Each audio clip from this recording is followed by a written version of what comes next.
All right, here is the first official scoop, if you will, on. We're probably just going to do like a variety of supplements. We're relatively big on stimulants, so to speak. We're doing Sober October right now, so we're kind of limiting ourselves. But yeah, we're going to start by reviewing Total War from Redcon 1. It's totally blown up, like the company has. They're like Brian Shaw's sponsor and everything. They're a pretty big company these days. We're starting here almost as a baseline because we've each used this almost daily for the last like year. 3 times a day.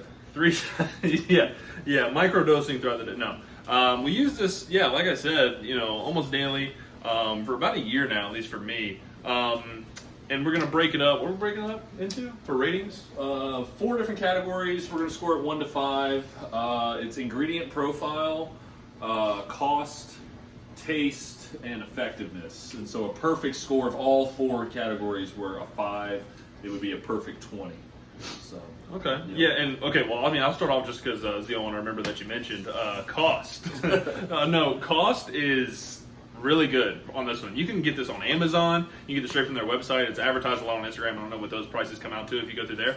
But I get it on Amazon. I'll usually go, I think it's like strawberry mango or something. It's like $22 or something like that for 30 servings. Like it can come out to almost like $1 a serving, which is nuts. That's like a third of the price of like an RTD or like an energy drink or something. So cost, I mean, correct me if I'm wrong. I'm gonna go like a 4 or 5 on that.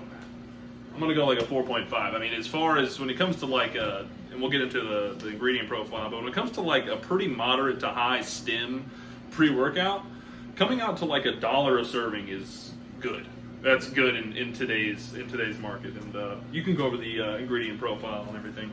Yeah, price wise, it's pretty spot on. I mean, yeah, it's 30 true servings, and if you're like not a stimulant junkie like us, and you could definitely start off half scooping this, and it'll be 2 months supply, and you can usually find it for, like Troy said, like 35ish, something online. But yeah, it's for the breakdown that you get. Which I'm going to go over now. It's really not a bad price at all. Yeah, so ingredient profile. I mean, 6 grams of citrulline, and citrulline has kind of emerged as like the primary nitric oxide thing that you're looking for. Most of the studies out there have shown that citrulline is more effective than arginine. So 6 grams is an awesome dose of citrulline. You got a gram of taurine. You got agmatine sulfate, which is also a nitric oxide. 2 different sources of caffeine. It's dicaffeine malate and caffeine anhydrous. It comes out to about 350, so it's a little stem heavy, but nothing is in a proprietary blend. Everything is broken down, and they give exact percentages of how much the active ingredients are. So as far as the profile goes, there's a reason why we've used it for a year. I'll go on the ingredient profile. But really the only thing you could ask for is, and 3.2 grams of beta-alanine also. Really the only thing you could maybe add to it that there's not a lot of is creatine, but I mean, honestly, if you're going to dose creatine, you should just add it in separately. So ingredient profile, I'll go 4.2. It's got everything you need to get prepped for a workout. So it's in the sweet spot there because we've both, and he's had more experience than me. That dryer's going off. But finding the sweet spot between Jesus, it'll figure itself out. No, it's alright.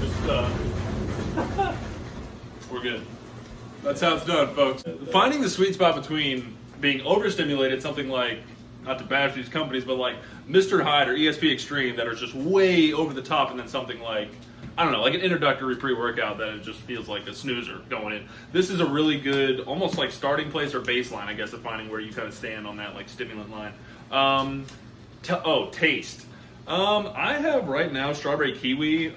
This one I think was on sale. I got it for like $25. This is good. They have a lot of flavors. I think they're like going over the flavors. They're like up in the amount, the variety. I mean, it definitely varies.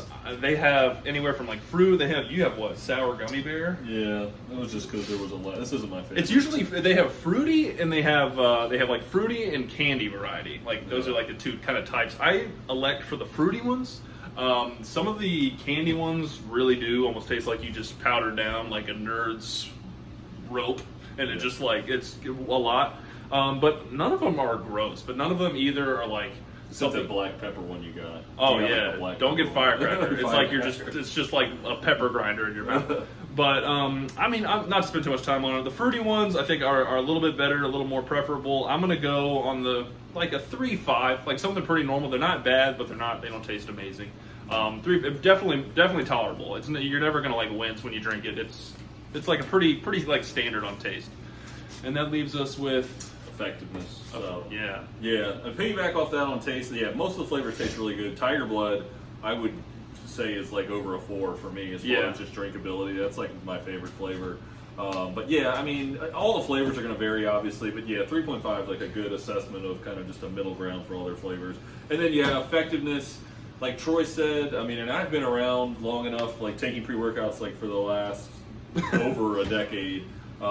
When they wouldn't even break down how much caffeine was in them, like the original Jack. You kind of didn't even have any idea what you were getting with like 3 scoops of Jack, somewhere between like 400 and a gram and a half of caffeine.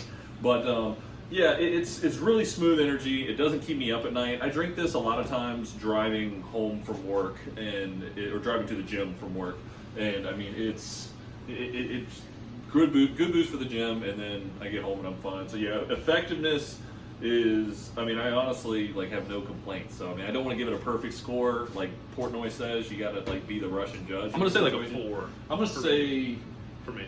I'm gonna go higher. I'm gonna say 4.4 on the effect. So we said 4, 3.5. That's like, or let's just average that. 4.2 plus 3.5. That's 7.7 plus. The other ones. And for What did we say for cost, I went 4.5. 7.7. 4.2 was taste. Like pull out an abacus. No, you said 3.5. I said 3.5 for taste. I said Effectiveness was 4.2 between us. Cost 5. What was the other one? 4.1. Is that what you said? What would that be if you did 4.1? What would that be? 16. All right, so if you want to go back through and calculate yourself, somewhere between like a 16 and a 17, 16.3-ish, we think. 16.3 is what we got between us yammering it. We'll do most of these solo. We're going to sample them out, but somewhere between 16.3 is kind of like the gold standard. Like I said, this is the one that we use, but we're going to hopefully the gameplay is going to get some sample packs, try some other ones, break them down, compare them to what we use daily, and yeah, give you guys the scoop.